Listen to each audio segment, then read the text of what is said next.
In this video, I will show you how to embed MS Word document to WordPress website post or page.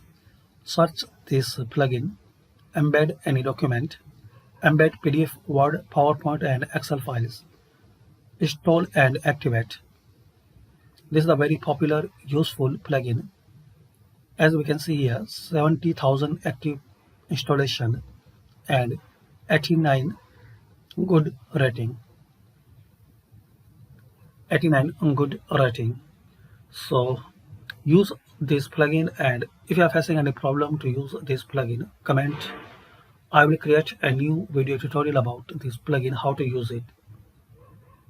So thanks for watching, and please share, like and subscribe this channel for more useful videos.